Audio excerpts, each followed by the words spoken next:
네, 안녕하세요. 해피메스의 마구노스의 이승훈 교수입니다. 반갑습니다. 오늘 주제는 타원이 실생활에 어떻게 활용될까입니다. 이 타원은 2차 곡선 중에 하나인데요. 타원할 때 타는 한자예요. 무슨 뜻이냐면 길쭉하다는 뜻입니다. 그래서 타원은 길쭉한 원이라는 뜻이죠. 타원이 실생활에 굉장히 많이 활용되는데요.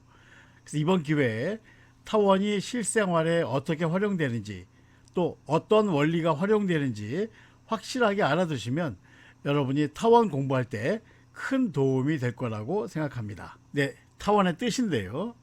타원의 뜻이 뭐냐, 타원의 정의가 뭐냐 하는 건데, 타원의 정의는 이렇습니다. 서로 다른 두 점에서의 거리의 합이 같은 점들의 집합. 그러니까 타원을 얘기하려면 서로 다른 두 점이 있어야 돼요. 그래서 두 점까지의 거리의 합이 같은 점들의 집합인데, 그림으로 설명하면 이렇습니다. 일단 점이 두 개 있어야죠. 그 두 개. 그래서 여기 F1하고 F2가 있는데 보통 이제 초점이라고 부릅니다. 이 초점에서 어떤 점들을 생각하냐 하면 PF1 더하기 PF2가 2A가 되는, F1까지의 거리하고 F2까지의 거리가 일정한 점들을 다 모으는 거예요. 그러니까 이 빨간색으로 되어 있는 점들은 다 어떤 점이냐면 요 점에서 F1까지의 거리하고 F2까지의 거리를 더하면 항상 똑같은 점들이에요. 그런 점들을 다 모은 거죠. 여기도 마찬가지, 이 아래도 마찬가지입니다. 여기서 F1까지의 거리하고 F2까지의 거리를 더하면 같은 거죠. 그래서 그런 점들만 다 모으면 길쭉한 원이 된다, 그런 얘기입니다. 그래서 이 타원을 그리는 간편한 방법이 있는데요. 이거 여러분도 한번 해보시면 좋습니다. 준비물도 간단한데요. 앞정 두 개하고 실만 있으면 돼요. 그래서 앞정 두 개하고 실로 어떻게 그리냐면, 저기 앞정 두 개를 판에다가 이렇게 꼽았다고 하죠. 그래서 여기다가 실을 묶어요. 실을 묶어서 약간 좀 느슨하게 이렇게 실을 여기다 이렇게 묶습니다. 그래갖고 이 실을 볼펜을 갖고 쫙 당겨요. 그러면 이게 어떻게 되냐면 팽팽하게 쭉 되겠죠, 이렇게. 여기 이제 펜이 이렇게 이게 있겠고요. 펜을 팽팽하게 유지하면서 쭉 움직이는 거예요, 이렇게. 쭉 움직이면 이게 움직여지거든요. 그래서 최대한으로 팽팽하게 해서 쭉 한 바퀴 돌려보면 이런 어떤 곡선이 나오는데 이게 이제 타원이 되는 겁니다. 이렇게 해서 이제 타원을 우리가 간단하게 그릴 수 있습니다. 네, 타원의 성질인데요. 타원이 이제 어떤 성질이 있냐 하는 거예요. 이 타원이 이것도 굉장히 신기한 성질이 있어요. 어떤 성질이 있냐면, 그래서 한 초점에서 빛이 나오면 그 빛이 쭉 가다가 타원에 반사될 거 아니에요. 그래서 반사돼서 어디로 가냐 하면 다른 초점을 지난다는 거예요. 이게 신기한 거죠. 그러니까 초점에서 빛이 나오면 반사돼서 무조건 다른 초점을 지나는 거예요. 근데 이제 초점에서 나오지 않은 놈은 초점 안 가요. 이건 뭐 이제 규칙이 없고, 초점에서 나온 놈만 어떤 이런 신기한 성질이 있는 거예요. 자, 그림으로 이제 설명드리겠습니다. 자, 여기 이제 평면에 여기 타원이 있죠. 파란색 타원이고, 그 다음에 초점이 두 개 있습니다. 네. 그 초점에서 이제 빛이 나오는 거예요. 쭉 나오면 부딪혀서 반사되죠. 이게 반사돼서 이게 어디로 가냐면 다른 초점을 지난다는 거예요. 이게 반사될 때 어떻게 되냐면, 요 P라는 점에서 접선을 걷을 때 입사각과 반사각이 같은 거죠. 그러면 다른 초점을 지난 다음에 얘는 또 어디로 가요? 얘는 또 지나서 반사되는데 초점에서 나온 빛이니까 반사돼서 어디로 가겠어요? 다시 다른 초점을 가는 거죠. 그럼 여기서 나오면 또 어떻게 되겠어요? 갔다가 또 지나가게 되는 거죠. 초점에서 한번 나오면 그냥 뭐 계속 반사돼서 초점 지나고, 또 반사돼서 다른 초점 지나고, 반사돼서 다른 초점 지나고, 이렇게 무한히 초점을 지나가는 그런 걸 이제 반복하게 됩니다. 이게, 네. 뭐 그림 그려보면 이런 식으로 되겠습니다. 네, 타원의 활용 첫 번째입니다. 의료기기에 활용되는 타원인데요. 의료기기에 활용이 많이 됩니다. 그 신장결석 치료기라는 게 있어요. 신장은 이제 우리 콩팥이라고 보통 얘기하기도 하죠. 네. 근데 이제 거기에 그 신장 결석, 돌이 생기는 경우가 있어요. 그러면 이제 이 치료를 할 때 이제 돌을 수술해서 꺼내거나 또는 파괴를 시키는 경우가 있어요. 근데 이 신장에 생기는 돌이 작을 경우에는 충격파를 줘갖고 이거 부서뜨립니다. 그래서 잘게 부서뜨려서 이게 자연스럽게 이제 체외로 소변을 통해서 나가 이렇게 만드는데, 크면은 이제 이게 안 되는 거죠. 이제 신장 결석 치료기에 이제 타원의 성질이 활용되는 원리가 어떻게 되냐면 이렇습니다. 사람이 이제 이렇게 누워 있다고 치고요. 네. 신장에 여기에 이제 결석이 이제 있다고 치죠. 요 위치에. 그러면은 이제 어떤 장치를 만드냐면 이제 원리만 설명을 드리면, 예, 이렇게, 그러니까 결석이 있는 그 위치가 타원의 한 초점이 되게 잘 조정을 해요.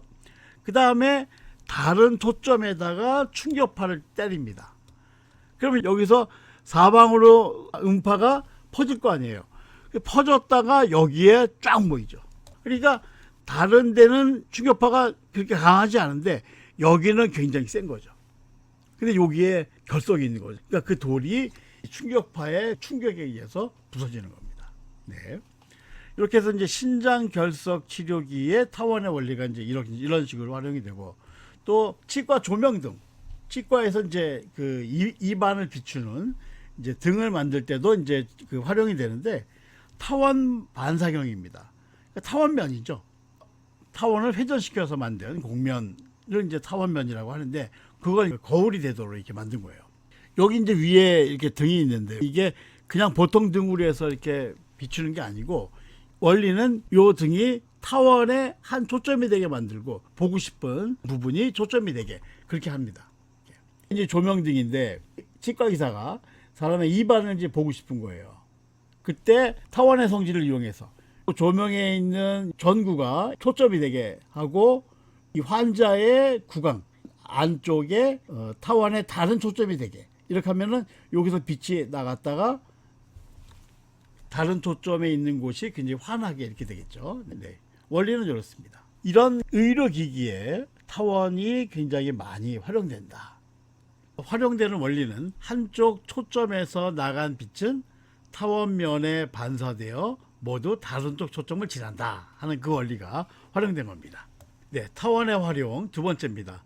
건축에 활용되는 타원인데요. 타원이 건축에도 많이 활용됩니다. 대표적으로 속삭이는 회랑이라고 있는데요. 영국 런던에 있는 성바오로 대성당입니다. 이 성바오로 대성당에 속삭이는 회랑이라고 해서 타원의 성질이 활용되었다고 합니다. 이 성바오로 대성당은 크리스토퍼 르엔경이 설계했고 1710년에 완성됐다고 합니다. 그래서 이 크리스토퍼 르엔경은 이제 옥스퍼드 대학교 교수였다고 하고요. 천문학, 기하학, 건축학에 굉장히 뛰어났다고 합니다. 또 뿐만 아니라 미국의 국회의사당인데요. 미국의 국회의사당에도 이 속삭이는 회랑이 있다고 합니다. 그 원리가 어떻게 되는 거냐면 이게 타원의 원리를 이제 활용한 건데요. 이 천장이 이제 타원면이라고 되어 있다 그러면 여기 요 지점에서 사람이 말을 하면 반사돼서 다른 쪽 초점으로 갈 거 아니에요. 그러니까 여기가 좀 더 여기보다는 거리가 가깝긴 하지만 여기가 더 잘 들려요. 멀리 있는 이 다른 초점이 훨씬 더 잘 들립니다.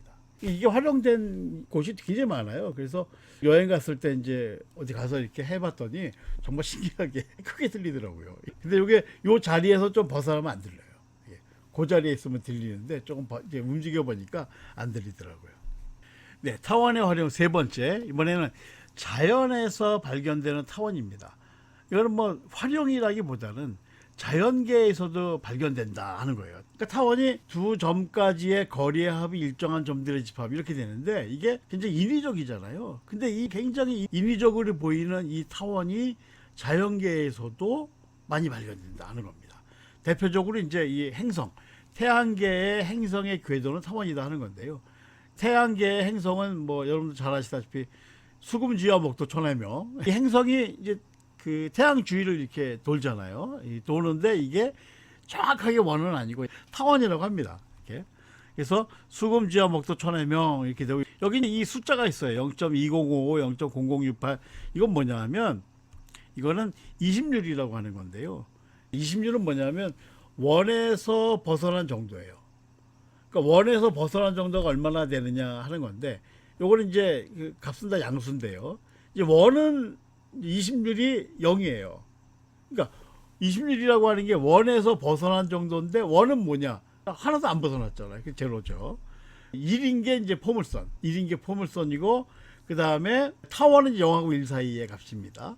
그리고 쌍곡선은 1보다 큽니다. 그리고 직선은 어떻게 되냐면, 직선은 이제 무한대, 무한대가 되는 거죠. 네. 그러니까 이 값이 크면 클수록 더 많이 찌그러졌다, 많이 길쭉하다, 이렇게 생각하시면 됩니다. 수금지와 목토, 천해명이 다 이제 태양을 중심으로 이렇게 도는데, 태양을 하나의 초점으로 하는 타원이 돼요. 타원은 초점이 두 개가 있어야 되잖아요. 근데 그 중에 한 초점이 태양이 되는 거예요.